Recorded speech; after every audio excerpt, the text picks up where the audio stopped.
여러분들과 이주영의 나를 들여다보는 심리학 이야기 14번째 이야기를 나눠보려고 합니다. 네, 그래서 우리가 12회에는 가족 안에서 잃어버린 나, 즉 내가 어떻게 가짜 자기로 살게 되었는지, 어떤 역할을 하면서 역할을 위해서 나를 포기하고 살았었는지에 대해서 이야기를 나눠보았고요.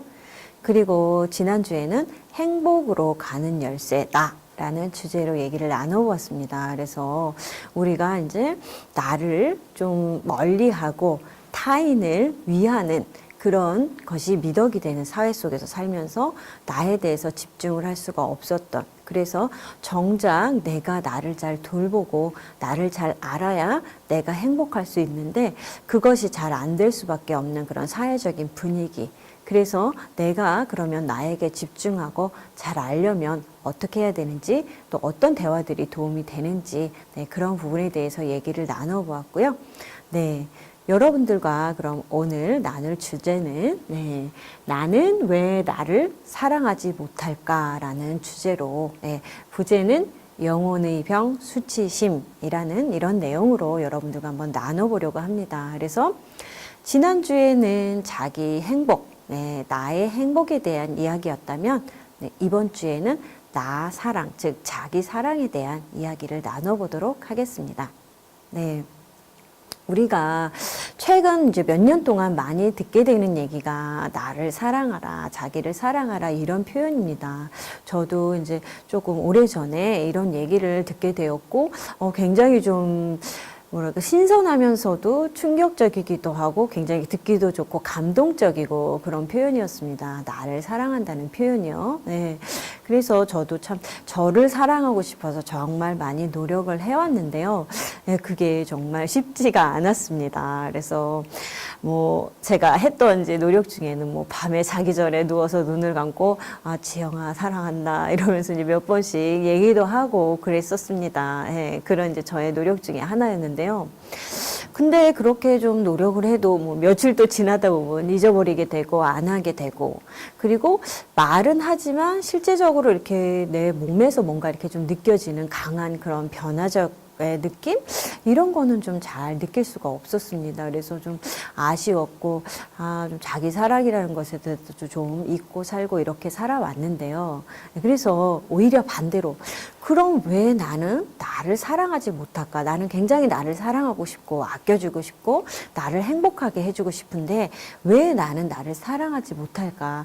그 부분에 대해서 우리가 먼저 이해를 하는 것이, 즉, 그런 나를 들여다보는 것이, 자기를 사랑할 수 있는 그런 이제 그 길로 가는 이렇게 연결고리라는 연결점이라는 생각이 들어서 여러분들께 그 주제를 좀 나눠보려고 합니다. 네.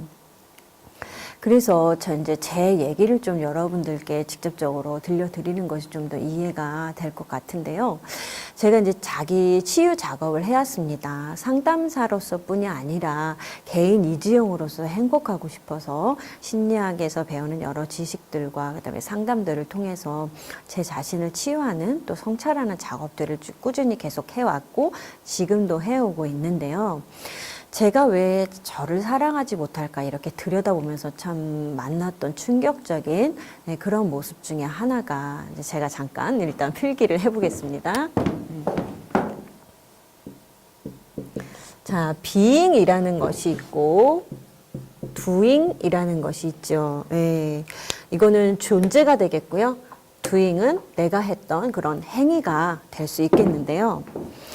네, 제가 이제 이렇게 자기 치유 작업을 하면서 저를 이렇게 들여다보니까, 어느 순간 제가 그 자기 치유 작업이라는 게 좀 쉽지는 않습니다. 저의 고통도 좀 들여다봐야 되고요. 굉장히 슬플 때도 있고, 또 반면 굉장히 짜릿하고, 즐거운 변화들도 있긴 합니다. 근데 그런 저를 들여다보면서 이렇게 쭉 돌려다 보니까, 제가 그동안 치유 작업을 하면서 했던 그런 행동들에 대해서는 참 기특해하고 뿌듯해하고 있었습니다. 즉, doing, 한 행동에 대해서는 기뻐하고 즐거워하고 자부심을 갖고 있었는데, being, 즉 내 존재 자체에 초점을 맞춰서 이렇게 들여다보니까 제가 제 존재를 잘 받아들이지를 못하고 있더라고요. 즉 나를 잘 받아들이고 있지 못하고 나에 대해서 굉장히 엄격하고 그리고 또 냉정하고 나에 대해서는 굉장히 무서운 그런 잣대를 갖고 있는 사람이라는 그런 깨달음이 어느 날 딱 왔습니다. 그래서 굉장히 속상하고 슬펐습니다. 왜 나는 내가 한 행위들, 특히 잘한 행위가 되겠죠. 결국은 내가 잘한 행위들을 볼 때는 나를 칭찬하고 내가 괜찮은 사람이라고 생각하지만 그냥 being, 즉 내 존재를 봤을 때는 왜 나는 내 존재를 사랑하지 못하고 만족스럽지 못하고 뭔가 굉장히 불편함이 느껴질까. 이게 좀 굉장히 충격적이었습니다. 또 굉장히 슬프기도 했고요. 이것이 결국은 내가 나를 사랑하지 못하게 하는 그 걸림돌이 되는구나라는 걸 알 수가 있었죠. 그리고 이렇게 나를 바라보다 보니까 계속해서 내 머릿속에서는 나를 비난하는 비난의 목소리를 계속해서 얘기를 하고 있고요. 그리고 내 속에 있는 내가 나를 그렇게 바라보고 있으니 편히 쉴 수가 없지요. 나를 계속 못마땅한 눈으로 바라보는 내가 있는데 그 안에서 나는 결코 편히 쉴 수가 없었습니다. 즉 내가 좀 나를 있는 그대로 존재 자체로 비잉 자체로 받아들여주는 그런 분위기가 돼야지 내가 편하게 이완이 돼서 쉴 수 있는 것인데 그렇지 못하고 항상 이렇게 날카롭고 엄격하고 냉정한 자체로 바라보고 있는 나, 그 공간 안에서 내가 쉴 수 없고 그래서 나는 나를 사랑할 수가 없다는 것을 그렇게 알게 됐습니다. 그리고 또 하나 제가 또 안타깝게 이제 제 자신에 대해서 느꼈던 것 중에 하나가 커플 관계에 있어서의 저의 모습이었는데요. 제가 이제 커플 관계에서 저를 보다 보니까 아까도 말씀드렸듯이 제가 제 자신에 대해서 굉장히 여유도 없고 굉장히 엄격한 잣대로 항상 저를 비난을 하고 못마땅해 하고 냉정한 모습으로 저를 바라보다 보니까 당연히 제 커플도 그렇게 바라볼 수밖에 없습니다. 제 파트너도 마찬가지고요. 제 자식도 마찬가지고요. 제가 제 자신에 대해서 여유가 있고 느긋하고 좀 편안하게 이완이 된 상태로 볼 수 있어야 그런 여유가 있어야 내 자식이건 혹은 내 파트너건 나에게 가장 중요한 관계에 있는 사람들인데요. 이런 사람들을 그렇게 바라볼 수 있지 제가 그러지 않고서는 그 사람들에 대해서도 똑같이 비난을 하는 그런 시선으로 바라보게 되고요. 그리고 또 굉장히 엄격한 잣대로 그들을 보고 있고요. 그렇기 때문에 무언가 이렇게 행위가 저한테 왔을 때도 만약에 10가지의 행위가 있으면 뭐 한 7, 8가지 잘하고 한두 가지, 두세 가지 조금 이렇게 불편하거나 힘든 부분이 있을 때 우리는 항상 초점이 이 잘못된 부분에만 초점이 맞춰지는 것이죠. 자기 자신한테 제가요. 뭐 우리라고 하기보다는 저라고 하는 표현이 맞겠는데요. 제가 저에게도 그렇게 했고 제 아이나 제 짝한테도 그런 모습들을 계속 보이고 있었습니다. 우리가 이렇게 자기 자신 혹은 파트너, 아이들 이렇게 계속 이런 그 자기 비난, 못마땅함 이런 것들이 계속되고 있는 원인은 결국 오늘의 부제 영혼의 병이라고 할 수 있는 수치심, 그것이 원인이라는 것을 제가 깨닫게 됐습니다. 즉 우리는 우리 존재, being, 아무리 뭐 우리가 좀 doing에서 조금 무언가를 한다고 해도 그 근원인 being, 존재에 대한 수치심이 정말로 뿌리 깊이 박혀 있는 한 자기를 여유로운 눈으로 바라볼 수도 없고요. 그리고 결국은 자기 사랑으로 가기도 너무나 힘든, 즉 이 수치심이라는 것이 우리가 사랑으로 가는 데 있어서 커다란 장벽이 된다는 것을 제가 좀 깨닫게 됐습니다. 그래서 수치심이라는 것은 나라는 존재가 굉장히 문제가 있고요. 그리고 존재 자체가 굉장히 못마땅하고 항상 위축되고 주눅들고 다른 사람의 눈치를 볼 수밖에 없고, 그리고 내가 특히 나를 봤을 때 편치가 않은 그런 마음이 내 존재 자체에 대한 수치심이 되고, 그래서 결국 우리의 영혼을 병들게 하기 때문에 영혼의 병, 즉 수치심이라고 표현을 해드렸습니다. 네. 이렇게 해서 우리가 이제 왜 나를 사랑할 수 없는지, 그것이 우리의 영혼의 병인 내 존재에 대한 수치심, 너무나 깊이 뿌리 박혀 있는 그 수치심이기 때문에, 그렇기 때문에 우리가 나를 사랑하기 힘들다고 여러분들께 첫 번째로 말씀을 드렸고요. 두 번째는 그럼 이런 우리의 수치심은 어디서 왔을까요? 분명히 뭔가 어디서 왔으니까 우리의 이렇게 존재에 깊이 뿌리 박혀서 우리를 정말 힘들게 하고 우리를 정말 나를 너무 엄격한 잣대로 나를 바라보게 하고 나를 사랑하지 못하게 하는 건데요. 이 수치심은 도대체 어디서 왔을까요? 예. 안타깝게도 이 수치심도 마찬가지로 대물림이 됩니다. 모든 것이 정말 제가 이제 계속 지금 얘기를 해오고 있지만 모든 것들은 다 우리 가정, 부모에게로부터 대물림이 돼서 우리에게 또 오는 것이죠. 지난 시간에 말씀드렸던 자기 자신에 대해서 집중을 못하는 것도 결국은 자기 자신에 대해서 집중을 못하는 부모가 그 자식에 대해서 집중을 못하고 그런 환경 속에서 큰 나는 나 자신에게 집중을 못하니 또 그것이 대물림이 되고 이런 패턴이었고요. 마찬가지로 존재에 대한 수치심도 대물림이 된다고 그렇게 말씀을 드릴 수가 있는데요. 제가 이 수치심에 대한 부분은 이제 가족이라는 책을 통해서 좀 공부를 했었는데 가족이라는 책에서는 수치심이 어떤 식으로 대물림이 됐는지를 이렇게 설명을 하고 있습니다. 그래서 우리를 돌보아 주었던 사람이 즉 거의 뭐 부모가 되겠는데요. 부모님께서 자신이 느끼고 있는 그런 수치심을 덮기 위해서 수치심에 대한 방어 기제를 사용을 해서 우리에게 수치심을 자녀들에게 수치심을 넘겨주었다고 이렇게 표현을 합니다. 그래서 조금 이해가 안 가실 수도 있을 것 같은데요. 제가 조금 더 자세히 설명을 드리겠습니다. 그래서 이런 방법들이 있어요. 방어 기제 같은 경우는 부모가 이제 자기가 막 수치심이 올라오면 아이에게 굉장히 심한 통제를 하는 것입니다. 한 가지 다 막 이건 이렇게 하고 저건 저렇게 하고 막 심하게 좀 적당히 아이한테 자율권도 주고 좀 다름도 인정을 해줘야 되는데 내 뜻에 맞지 않는 아이들의 모든 행동은 다 심하게 통제를 할 수도 있고요. 아니면 아까 말씀드렸던 그런 완벽주의에 대해서 기반을 해서 아이가 좋은 성적을 갖고 왔는데 그중에 조금 하나 못한 거 그거를 가지고 또 지적을 할 수도 있고요. 혹은 이제 굉장히 여러 가지 행동들이나 이런 것들에 대해서 비판적인 판단도 많이 하시고요. 비난이 될 수가 있겠죠. 그리고 멸시를 하시기도 하고 화를 내기도 하고 이런 것들을 통해서 우리한테 이제 자식들한테 수치심을 쏟아놓는 것입니다. 그래서 우리에게 이제 보통 이렇게 제가 지지난 시간에 이제 이 부모 자식 간의 관계가 보통 대부분의 가정이 가부장적으로 부모가 위에서 아이들을 막 통제를 하고 물론 적당한 통제는 필요하지만 모든 것이 다 부모의 뜻에 의해서 아이를 좌지우지하는 이런 수직 관계가 굉장히 발달이 돼 있다고 했는데요.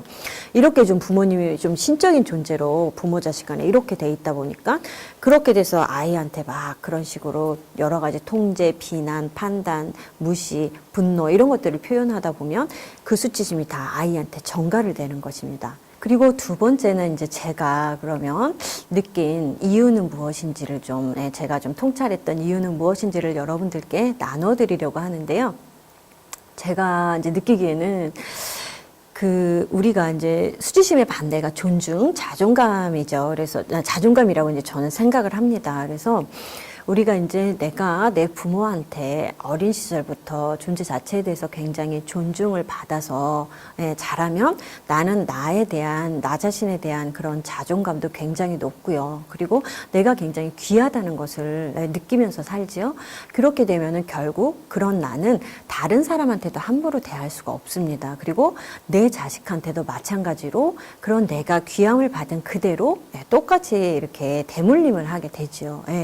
근데 이제 이게 반대로 우리가 계속 오히려 세대로 더 위로 올라갈수록 그 가부장적이고 권위주의적인 그런 이제 분위기가 계속해서 더 심했었기 때문에 예전에는 정말 아이 게다가 또 여자 뭐 다 이제 굉장히 무시당하는 존재였고 성인들의 말만이 오직 맞고 어떻게 보면 약간 독재적인 분위기의 가정 환경에 있었기 때문에 그것들이 계속 대물림이 됩니다. 그래서 아이들에 대해서는 전혀 존중이 없는 것이죠. 그래서 함부로 대하다 보니까 그렇게 어린 시절부터 내 부모로부터 내가 함부로 대해지고 그리고 별로 존중을 못 받고 가치 없는 존재로 이렇게 대해지다 보면 저는 저 자신, 즉 나는 나 자신에 대해서 존중을 할 수 있는 마음이 생길 그런 뭐 여유가 없고요. 항상 내 자신이 되게 보잘것없고 문제 있고 그렇다는 생각으로 수치심이 굉장히 내 몸속에 정말 뿌리 깊이 있게 박히게 되는 것이죠. 그것이 또 이렇게 수치심 많은 부모가 또 아이를 또 그렇게 똑같은 방법으로 양육을 함으로써 그게 대물림이 되고요. 그래서 제가 보는 것은 그러니까 존중받지 못해서 자기 자존감이 낮고 수치심이 깊이 새겨져 있는 부모가 결국은 또 자기 자식을 똑같은 양육 방식으로 키우다 보니까 그 존재에 깊이 박혀있는 수치심이 또 그 밑에 자식한테도 대물림이 되는 이런 모습이 결국은 우리가 수치심을 깊이 우리 몸속에 깊이 이렇게 뿌리박고 있어서 결국 우리 자신을 사랑할 수 없는 그런 모습으로 보여지는 것이 아닌가 저는 좀 그런 추측을 좀 해봤습니다. 그래서 이렇게 이제 깊이 뿌리 박혀 있는 수치심, 즉 존재에 대한 수치심 때문에 우리는 우리 자기 자신을 사랑하기가 참 힘들다고 저는 생각을 하는데요. 그럼 이 수치심이 치유가 돼야 우리가 정말 우리 자신을 너그럽게 볼 수 있고 편안한 마음으로 우리를 사랑할 수 있고 더더군다나 우리 자식 그리고 나의 파트너도 사랑할 수 있는 그런 관계로 행복한 관계로 갈 수 있기 때문에 이 수치심의 치유가 저는 정말로 중요하다고 생각을 합니다. 뭐 여러분들께도 그렇게 말씀을 드리지만 제 자신, 저한테 정말 제 삶에 있어서 저는 제일 중요한 과제라고 생각을 하거든요. 이 수치심이 정말로 잘 치유가 돼야지 제가 행복할 수 있고 제 아이나 제 짝이나 다 행복할 수 있기 때문에 그래서 이 수치심의 치유가 정말로 중요해서 어떻게 하면 이 수치심을 좀 치유할 수 있을지 이 부분에 대해서도 고민이 큰데요.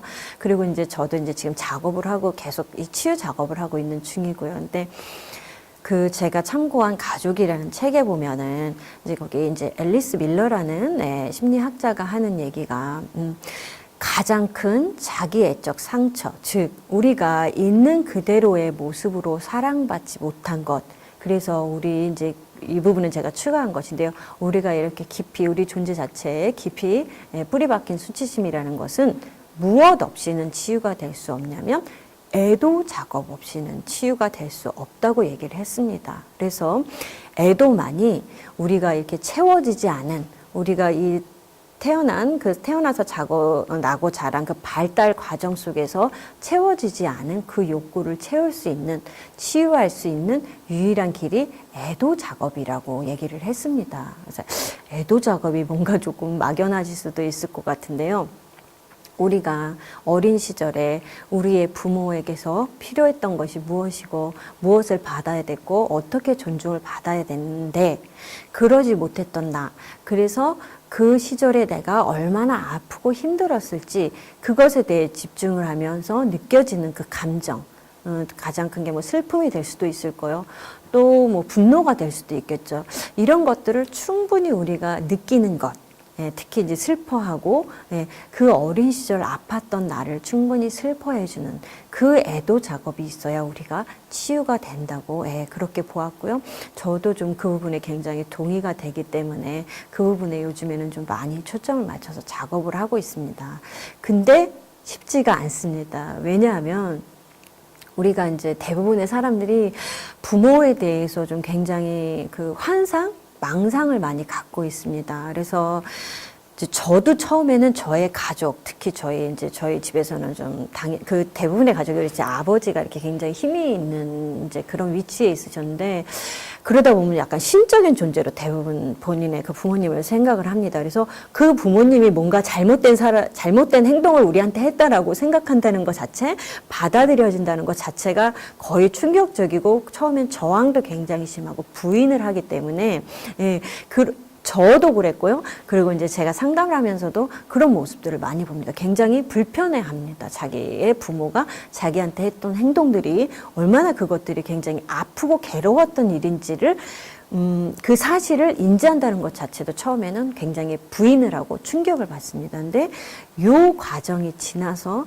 정말로 그것을 좀 객관적으로, 어느 부모도 완벽할 수가 없고, 우리 부모님도 우리한테 하고 싶어서 했던 게 아니라 할 줄 아는 방법이 그것밖에 없었기 때문에 우리한테 그렇게 한 것이죠. 그렇지만 결국 그걸로 우리가 굉장히 아프고, 그러면 그 아픔을 어떻게 치유할 것인지 갔을 때 그 어린 시절 나 존중받지 못하고 사랑받지 못하고 있는 그대로, 그냥 있는 그대로 충분히 만족스럽지 못했던 나, 그런 내가 얼마나 아프고 힘들었을지 괴로웠을지를 충분히 느껴주는 것, 그것이 정말로 중요한 애도 작업이고, 그것이 내 존재에 깊이 뿌리 박혀 있는 수치심을 치유하는 가장 중요한 방법이 되는 것이죠.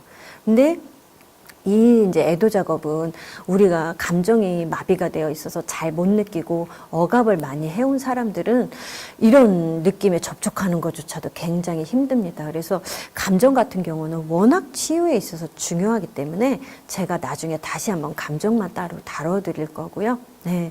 그래서 이런 애도 작업은 초기 고통을 치료하는 데 있어서 제일 중요한 작업이기 때문에 초기 고통 치료라고도 부릅니다. 그래서 그 아까 말씀드렸던 앨리스 밀러 같은 경우는 우리가 슬픔을, 즉 애도 작업을 하지 않으면서 자유를 성취한다는 것은 거의 불가능하다. 슬퍼할 수 있는 능력, 즉 행복한 어린 시절, 내가 어린 시절에 행복했다는 그런 환상을 다들 대부분 갖고 있습니다. 내가 충분히 잘 사랑받고 잘 지냈다고 환상을 갖고 있죠. 근데 그것을 포기하는 것을 통해서 인간이 생동감, 그리고 창조력을 회복할 수 있다. 그리고 만일 어떤 사람이 자기가 어렸을 때 그 자신의 모습 그대로 결코 사랑받지 못했고, 자신의 성취나 성공, 그리고 좋은 자질 때문에 사랑받았으며, 이 사랑을 얻기 위해서 자신의 어린 시절을 희생했다는 것을 경험할 수 있다면 그의 마음은 매우 깊이 흔들릴 것이다라는 이런 표현을 통해서 우리의 수치심이 치유하려면 어떤 애도 작업이 필요하고 그 과정이 어떤 모습이 보여지는지 그렇게 간단하게 좀 표현을 했습니다. 그래서 우리가 이렇게 어린 시절에 받아야 될 것들을 못 받은 이런 아픔, 그것들을 충분히 슬퍼하는 것만이 진정한 치유로 인도할 수 있다고 이렇게도 표현을 했죠. 그래서 이렇게 수치심의 치유에 있어서는 꼭 애도 작업, 자신의 정말 슬픔, 어린 시절의 자기를 바라보면서 느껴지는 슬픔과 충분히 닿을 때 치유가 될 수 있고요. 저도 이제 쉽지는 않지만 그 작업을 계속 진행 중입니다. 그래서 좀 두려워서 이렇게 피하기도 하게 되고, 그리고 좀 잘 닿지도 않고요. 첫 번째 문제는 잘 닿지도 않는데 그 부분은 좀 나중에 다시 다뤄드리도록 하겠습니다. 네. 그래서 오늘은 이렇게 여러분들과 자기 사랑이라는 주제로 나눠보았습니다. 그래서 왜 우리가 나 자신을 사랑할 수 없는지, 그 원인은 존재 깊이 뿌리 박혀 있는 수치심에서 보았고요. 그 수치심이 어디서부터 왔고 그 수치심이 치유되려면 무엇이 필요한지 이 부분에 대해서 여러분들과 좀 나눠보았습니다. 네, 오늘 또 이렇게 여러분들께 나눠드린 자기 사랑, 정말 중요한 주제죠. 내가 행복한 삶을 살기 위해서 가장 꼭 필요한 부분인데, 이러한 내용도 좀 여러분들께 많은 도움이 되었기를 바랍니다.